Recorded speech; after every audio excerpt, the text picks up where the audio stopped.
All right, everyone. Welcome back to another episode of the Hashira Half Hour. My name is Emily, and I missed you all last week, but I was busy. I was being a best man for my besto friendo at his wedding, which was the honor of my life, and I had a great time. But I do know that it was also the first week of Shibuya, and boy, do I have thoughts.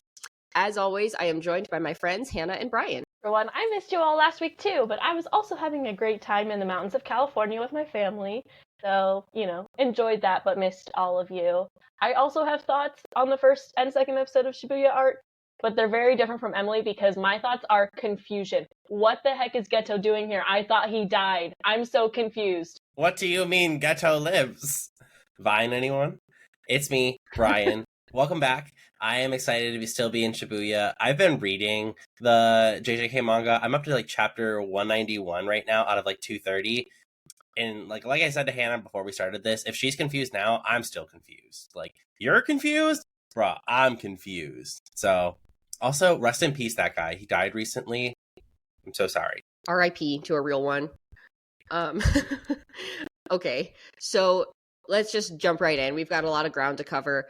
First of all, and this is partially my bad because I was gone last week, but can we please for a minute talk about the new intro sequence, though? I mean, oh my gosh, there are so many super subtle spoilers in it. For all my manga readers out there who know, they know. Also, Specials is just an absolute friggin' bop of a song. It's so good. It's been on repeat in my car all week. I don't know. In my opinion, I feel like JJK is nearly unrivaled with their intro songs because I feel like you wouldn't necessarily, if you just heard it, you didn't have context, you wouldn't necessarily be able to pick out immediately that it's an intro song from an anime versus just something from Japanese radio. And I think that just goes to show how much the genre is evolving. 10 years, when I was a kid, you could 100% pick out one of those songs. There were no anime themes like this 10 years ago. I just think it's so cool to hear this very contemporary music get used to introduce such a cool and visually stunning sequence too. I don't know. What do you guys think? Yeah, no, definitely. I think Specials is really, special for lack of a better term, if you will. Because, you look back at the first opening of One Piece and it's Hakatemo, Umbewa, na na na na na. And it's very much so this is about some happy-go-lucky kid. And of course, right, this is a darker arc, so you need something a little bit more mysterious to pair with it. But also, I just think that it's really cool that, I don't know, certain songs, if we did American, shows with this, I feel a lot of shows would do a lot better if we had better music to go with them, or if just American shows did some anime intros and outros, because realistically, it's just here we are. Shameless had the same intro for 11 seasons. Literally put in some work here. I mean, all the American shows I watched growing up literally didn't even have intros. It was a 3-second little jingle, and that was it. I was okay, all right, cool. So as the anime only, I can't pick up on the foreshadowing yet or the spoilers that are in this opening, but I can definitely tell the darkness, just the lighting in general of the opening is very dark and mysterious. And obviously I've been spoiled on a few things for this arc, so I kind of know what's to come. People keep telling me they're think Infinity Castle, but JJK, and I'm cool, that's not good. So, that's great for me. The song itself is really freaking good. I haven't been listening to it the way Emily has. I'm more of a Demon Slayer OP type of girl. However, JJK is right up there with the OPs. I most animes that I watch, almost every single one of the OPs I'm just bopping to in the car. So it's on my playlist though. I'm listening to it, just not as often. It's really, really good. I wish that would be introduced to more American media, but I think it's more of an anime thing, so we'll see. But I'm excited to see how I feel after the season is over when I rewatch the OP and see all the foreshadowing that's happening in it. And we will talk about it then, because it's really insane, the level of detail that was put into this opening in particular. So very, very cool. But let's just jump in. So this episode is officially titled Evening Festival. We left off last week with Mechamaru and Mahito getting ready to square up, and a pretty shocking reveal of Mechamaru's original disfigured body and now the healed version of this body made possible by cursed energy. He's also right now getting ready to absolutely wreck Mahito from the looks of it by piloting the Eva. What did you guys think of this fight, and also of the nod here that's like pretty obvious to those very popular mecha animes like Neon Genesis and others? Okay, I will say I haven't watched like any other mecha animes. My newbie to the anime world is showing. It still has only been about 3 years since I like officially became into anime. Please don't hate on me for that, you guys. I have a right to talk about anime. I love it, okay? I'm talking to the viewers, not you. Obviously, Emily and Brian, don't hate on me for only being an anime weeb for 3 years. But I haven't seen Neon Genesis. I haven't seen anything that I saw like on Twitter that people were saying this fight was a nod to. However, the fight itself was really freaking good. The animation, I feel like in season 1, it didn't live up to my expectations just because I was like comparing it to Demon Slayer, which everyone was saying it was just as good. I'm trying to word this. I think the animation is really good. It just didn't like wow me like I thought it was going to, but this did. Okay, so I think that Mappa is definitely putting a little bit more like maybe heart and soul into it is like the right word. I know Mappa has like 10 million projects, so I think that sometimes it can seem like they're spread out a little bit too thin, and I feel like they're putting a lot of effort into JJK this season, so I can definitely see that. And I was really, really impressed with this action sequence. There was one moment where like they were zooming in on Mahito kind of like flying around, and I was like on the edge of my seat, like, this is so cool. This is so cool. The last time I felt that way was during Entertainment District of Demon Slayer. So snaps from Mappa there. Yeah, I love this scene. A couple different reasons. First off, like that drop kick that Mechamaru does, that is a direct like pull from Neon Genesis. That was so cool to see them reference something very interesting like that. Other thing, those like red stars that were coming up with like the flashes and stuff, those gave me Kill la Kill vibes. I don't know if either of you have watched Kill la Kill. I don't think so, right? No, not yet. But I mean, it's like another like early 2000s Studio Trigger anime, but it's so good. And like I was just like, I love those because like that is the main thing that like I remember from that show is like that just pretty like attacks, and I loved every piece of that because like Mechamaru using those cursed energy blasts that were like years worth of cursed energy, and it was just so well done. Also, Mahito's idol transfiguration throughout the entire thing, he was like a bird, a squirrel, a whale, a fish. It was like, I don't know, man, that was just wild watching him like jump through hoops just to like dodge and bob and weave. He just went through over the list of all animals. He's just like, yeah, this one, this one, this one, this one. And that was, I think that showed like how intimidating he is as like an opponent. And we've known this. Like he is scary, and he is also like very joyful about it, which makes him like even scarier. But I saw something fun actually about that in particular, because that is something that I believe is mostly original to the anime, is him like switching into all the different forms. And Gege came out actually, the mangaka, and was like, yeah, I should have done that. That looked really good. They're like, wow, good job, guys. Yeah, so that was just a great sequence, and absolutely like Neon Genesis is like an absolute like stronghold in anime history, whether you absolutely love it or absolutely hate it. Like I don't think there's any denying at least how visually stunning it is, and also another one of the greatest OPs of all time. So cool. And it's so fun to see like these nods to the history that has brought anime to where it is. And what excites me about that too is seeing like, who knows, like 10, 15 years from now, who's going to be referencing like JJK and Demon Slayer and Attack on Titan and all the things that are like great now, and how exciting, because there's going to be great stuff in the future. And I just think that's so cool. But moving on a little bit. So speaking of like the visual appeal of this scene and this fight in particular, there actually was a lot of controversy with the way that this episode was aired.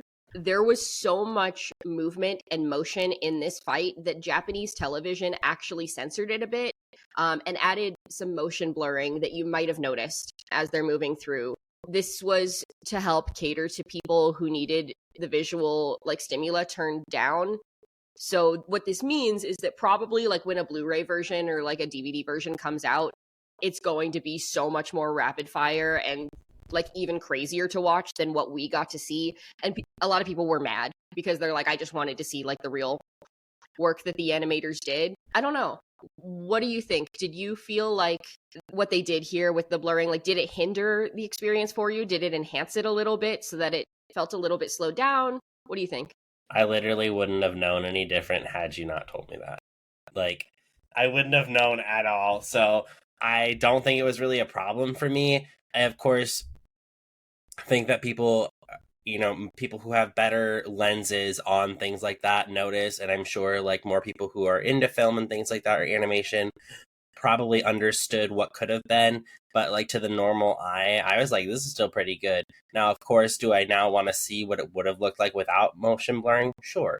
But also, like, for the general public, like, I think it was a good move on whoever does that censorship, like, to think about, okay, maybe this scene, like, maybe, like, we shouldn't put that out because that could be, like, triggering to people, or that could send someone into, God, I don't know what it is, epilepsy, I think it is, with the flashing lights. So, I mean, it's being mindful of your audience. I think that's very fair and very conscious. Yeah, I too didn't really realize anything because I was just like, oh, this fight is so cool. Like I just said, like I was super impressed with the animation of this fight that I didn't notice anything. I didn't know until I opened up Twitter after I watched the episode. People were talking about it. And of course, a lot of people were saying it from like a bad side, saying like, oh, they're doing it just so that they can get more sales for the Blu-ray because people want to see it. And like, it's a master plan. I'm like, I don't think it's a master plan. I think that they're just trying to censor things for, people that maybe can't handle that kind of visual. But yeah, I wouldn't have noticed it. When I watched it a second time after I found out about this, I tried to catch things and I really didn't see much. I was super impressed the second time as well. So I think I'm interested to see the Blu-ray then, though, because since I was so impressed by this fight scene, I think it'll be interesting to see it uncensored, and it might just absolutely blow my mind, honestly. I think so too. I noticed right away. Admittedly, I live with a film buff, and he caught it. Like, he's like, oh look, they're like doing this, and like this is like faded around the edges, and I think like I probably wouldn't have caught it if I hadn't been sitting with him immediately, but I do think that like seeing the Blu-ray version for people who are visually able to do that is probably going to be insane. Because this fight, as cool as it was giving me like Naruto versus Sasuke a little bit, for those who know. Which is not a bad thing. Obviously, that's like one of the most beloved fights of all time. It almost felt like a lot of things were happening that were fast, but it happened slow. I don't know if that makes sense. Almost like a slow motion kind of feeling from the motion blurring. So I do think that like when that gets turned off, it is going to give us some of the crazier stuff that we've seen also from MAPPA, Attack on Titan sequences, Chainsaw Man sequences, and those also like didn't get blurred. So if this one did, it makes me wonder like how much crazier it might be. So I'm excited to see it for sure. So, this fight, as we've said, is like visually stunning, and both of them are like really giving it their all. Mahito does put up a good fight here. His ever-adapting body and changing forms is super crazy to watch. Like we said, he's becoming all of these different things to best adapt to this fight with Mechamaru. It's like he's evolving in real time. However, it's when he's pushed to his limit and he unveils his domain expansion, self-embodiment of perfection, that I think that the visuals of this episode are chilling. We saw him do this in season 1, but it almost becomes this like Nirvana-like state.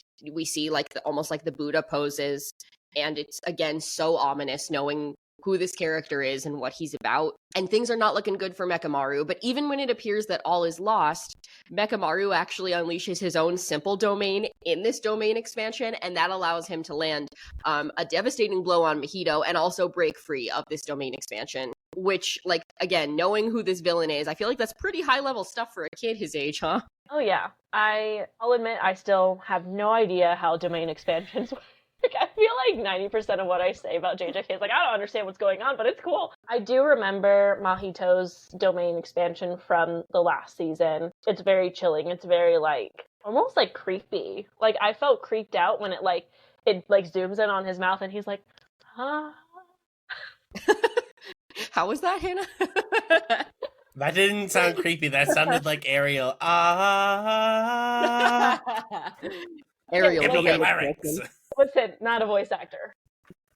wouldn't make it. I'm not doing that again, by the way. But it goes from, like, I think Mechamaru, and I can't remember, I know they introduced the actual person's name, and I can't remember, I'm so sorry. But, like, he's going from this, like, battle cry, scream, to Mahito just being very, like, his, like, hands in his mouth, and like, blah.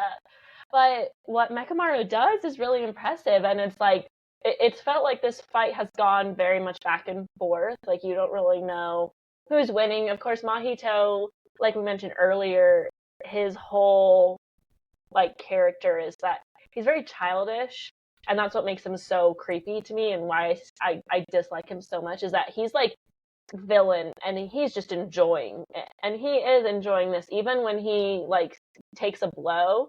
He's, like, surprised, but at the same time, he's like, okay. Okay, I'm a different animal now. We're fine. And to see what Mechamaru does, you know, with seemingly a fatal blow, I obviously know that's not the case because I know Mahito plays a part in this arc. It's really, really interesting, and I really liked that he was able to do it. You know, I feel like Mechamaru is one of those characters we haven't really gotten to know that much or spent that much time with.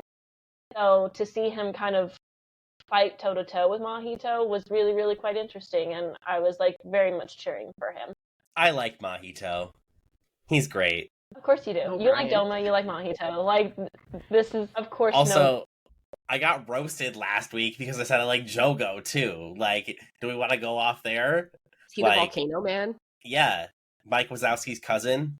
Oh my god. He's like, I can't believe it. I'm on the cover of Shibuya. But seriously, Okay. no.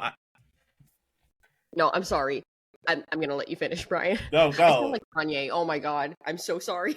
I'm gonna let you finish, Brian. Oh no. Low-key though, Volcano Man reminds me of the movie Volcano, which is like an old action movie, and if you've never seen it, don't be well, maybe you can. I don't know. It traumatized me as a kid. I've had nightmares about that movie like literally for 25 years. So, anyway, I don't like him because of that.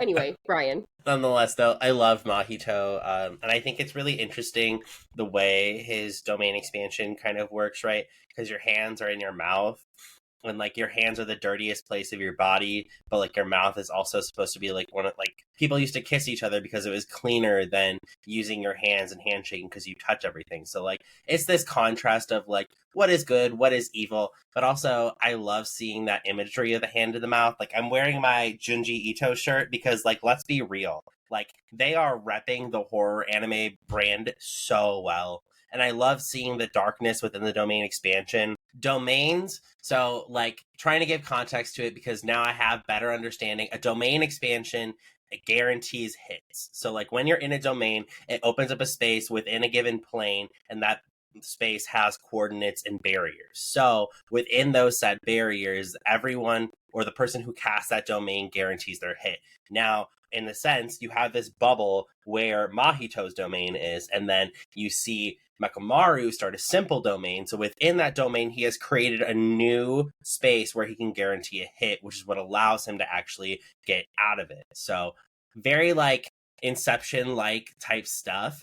But nonetheless, once he does that, it is really cool to watch it kind of all wash away because he was very surprised that it happened. But nonetheless, like Hannah said, he was, like, enjoying the fact that he was struggling. And I think that's what's really interesting about him. It's like, even though he's, like, an awful being, and again, I like Mahito, I don't, like, kin him. Let's just be clear on that. I think it's just very interesting to see, like, even in his own peril, he still finds somewhat of, like, a pleasure in it. He does, and that's what makes him, like, so eerie. Again, and we've seen this in the last season. But also, like, as far as eerie people go, we shouldn't forget about Geto, who's just kind of watching this on the sidelines also.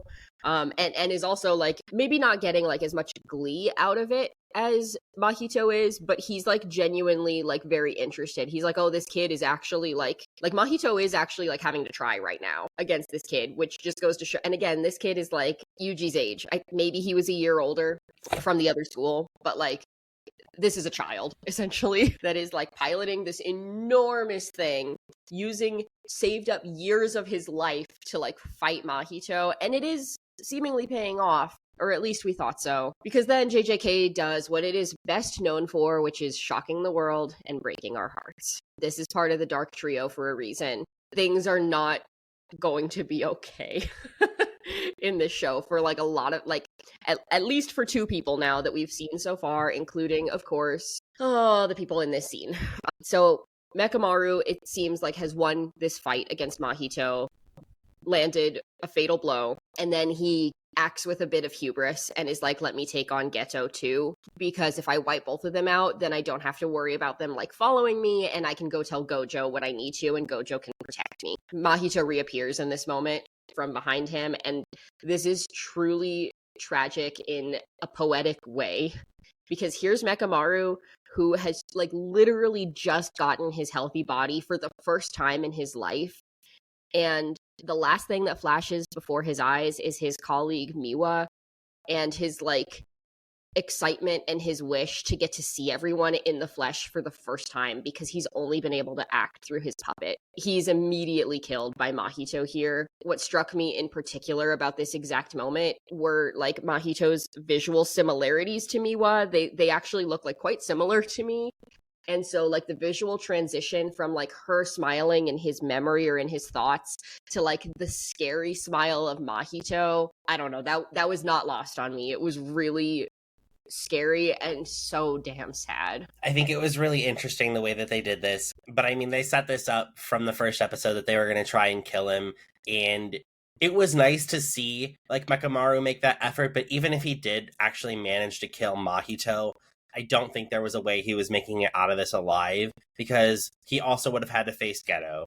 And we all know from what we've seen about Geto's abilities, that dragon would have ripped him to shreds.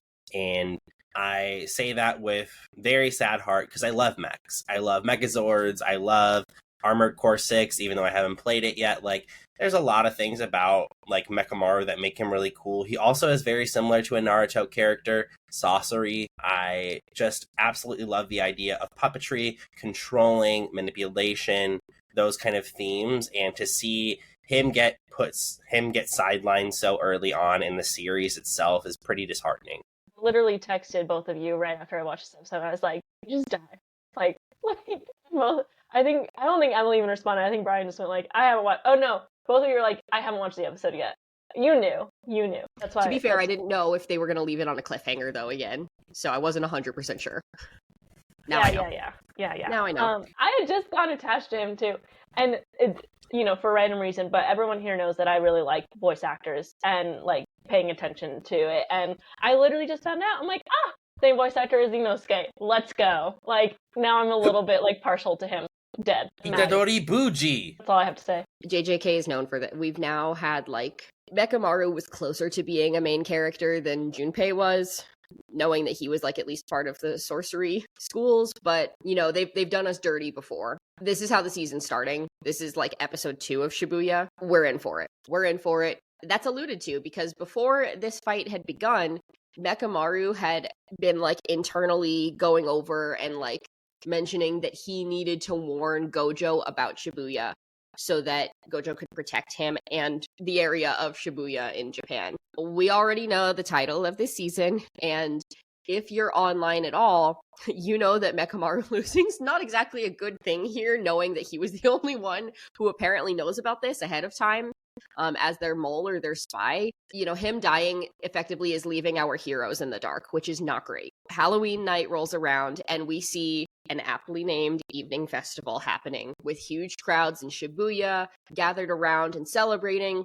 And we see them slowly get trapped by a very villainous seeming dropped veil over the area. What this veil means is that anyone without those jujutsu sorcery powers cannot enter or exit the affected area.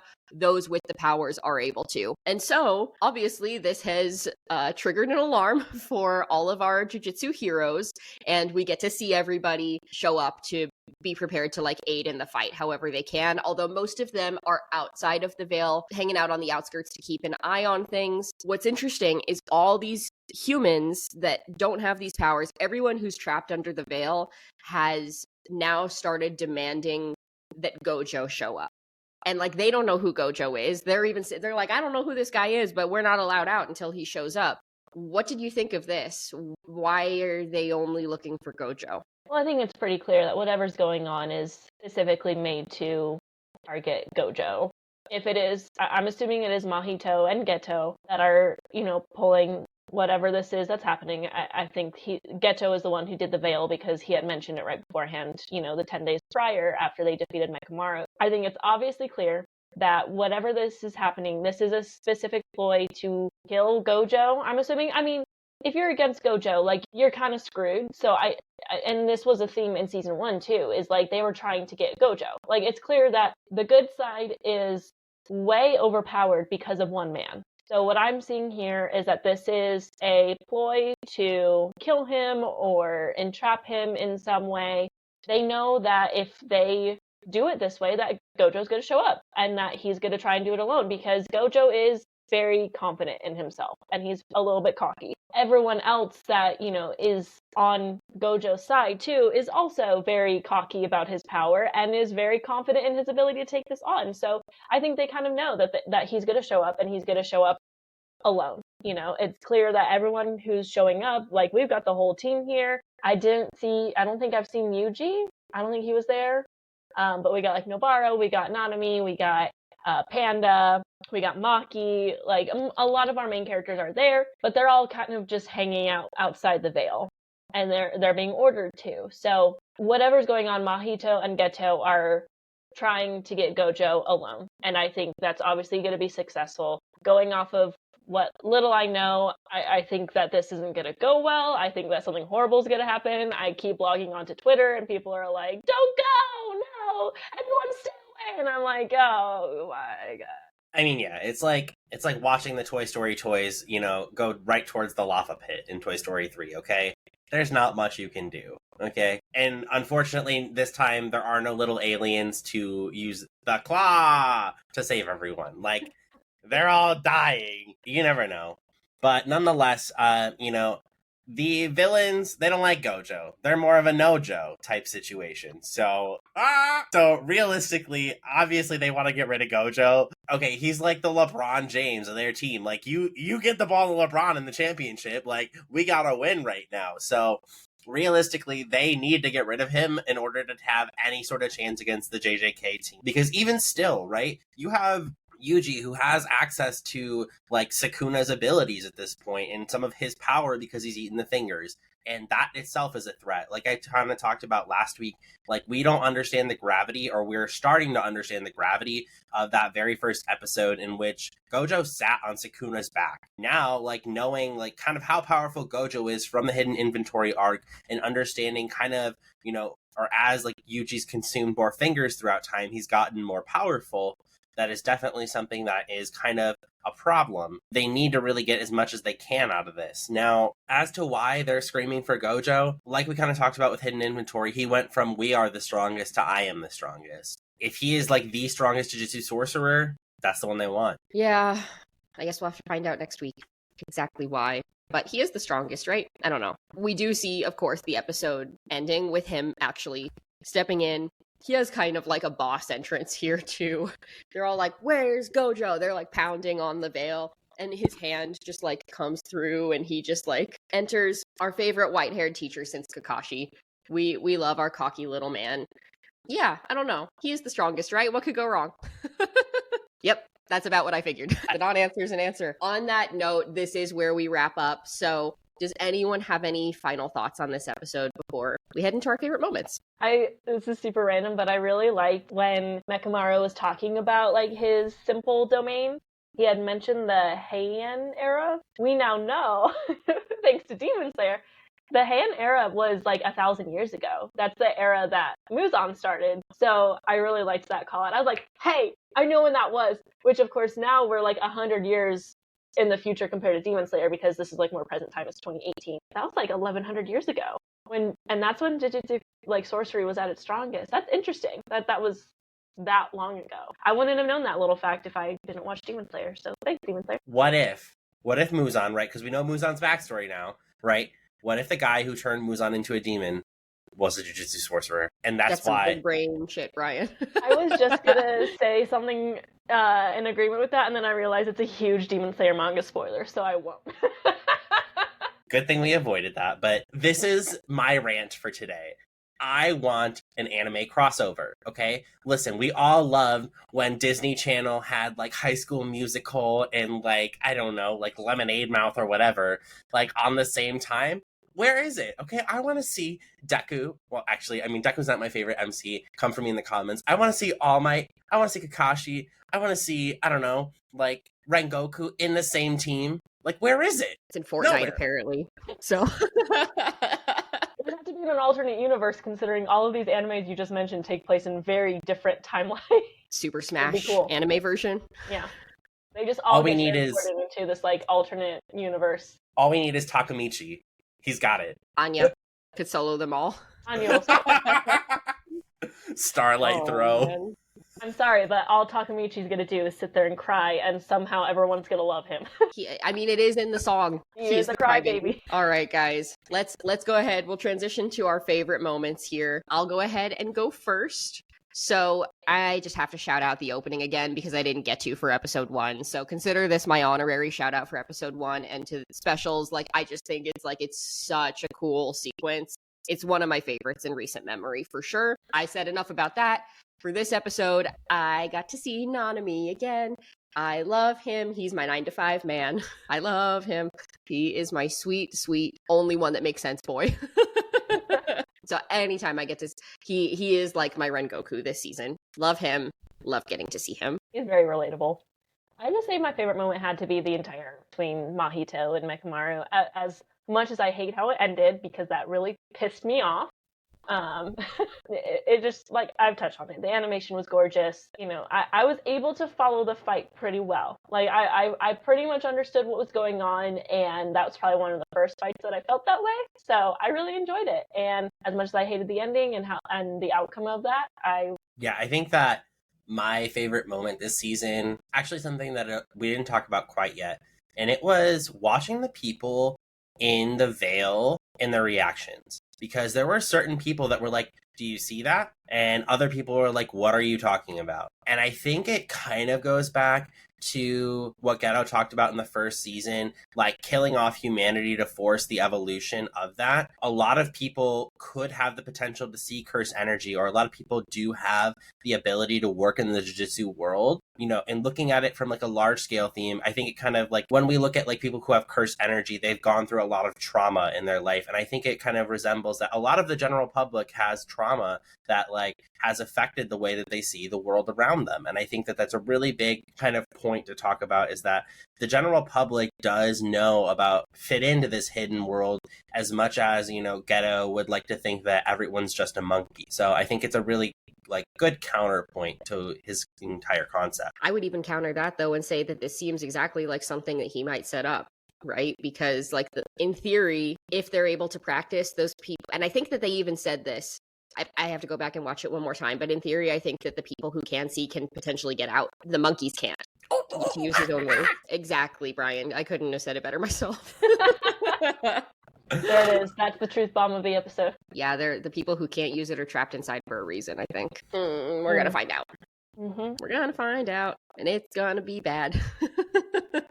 All right. Great first moment. So excited for next week's episode. On that note, I'm going to pass it over to Hannah real quick for a Taisho Era secret. And now it's time for a Taisho Kusokuso Wasabanashi. I told y'all I'd figure it out at some point. Still don't exactly know what I just said, but I can sound it out at least. Speaking of Japanese, something that's interesting, you might have noticed in a lot of different animes that use Japanese names, so like Demon Slayer and Jujutsu Kaisen are some of the ones that I can think of right off the top of my head, where all the names are Japanese, they're derived from kanji, they have, you know, their hiragana phonetic sounds, they have their katakana phonetic sounds if it's foreign. I won't get into much of that in this Taisho secret. However, you'll notice that when they are translated into Romaji for us to read, some of the unofficial translations have random U's in places. I can think of Doma having a U in the middle after O. And then, of course, like Tanjiro sometimes has a U after his O, same with Kyojiro. So what that actually means is in the hiragana alphabet, they use the U character after any O character. So that can be O, To, Ro, Mo, No, Ko, Do, etc. A lot of people will think that the U would mean that you need to pronounce it O, which that's not the case. They, in the Japanese alphabet, for some reason, use the U character to just signify that you are stretching out the O vowel. You might have noticed in Japanese they drop vowels a lot because they speak so fast. That's just to let you know, hey, don't drop it. So when we get an unofficial translation, many times those U's are still there because they are literally just taking the hiragana phonetic alphabet and making it so that we can read it and using our letters. Now, when they get to the official translation, many times those U's get dropped because it can actually confuse us as English speakers when it comes to English rules, because we start to think, oh, is it pronounced more like Yauma? Is it pronounced Tanjirao? You know, because of our rules. So they actually dropped that U. That being said, if you're someone who likes to argue how people spell these names, don't, because either way is right. You can spell it with a U, that's correct. That's more directly translated. You can spell it without a U because that's usually the more official translation that's less confusing. So either way, you're right. Pretty cool. So Gojo would have been Goujou, technically. I would have to look up the kanji for him. I don't think there's any U's. So really? I don't think you're supposed to really stretch anything else. Just Gojo. It's not like Gojo. I guess that's true. Yeah. That makes sense. That's I think cool. Satoru, though, there is a U at the end. Satoru. All right. Well, this has been a great episode. I'm so excited for next week. And honestly, we're just going to be rapid fire from here the rest of the way. As far as honestly, we are gonna be moving pretty fast for the rest of the damn show, as far as I know. So hang on to your seats, and we will see you next week. Super excited to keep on going. And next week's episode is officially called Shibuya Incident. So we're approaching, really getting into it. For today, that's all the time that we have. If you've enjoyed what you've heard today, please make sure to give us a like, give us a download if you're listening to the podcast. And if you're able to, make sure to follow us on all platforms. We are on every major social media channel at Hashira Half Hour or at Hashira Half on Twitter. Ask us a question, drop a comment if you have anything maybe you agreed or disagreed with, and we're really excited to hear from you and to see you again next week. Until next time, umai. Umai! Umai!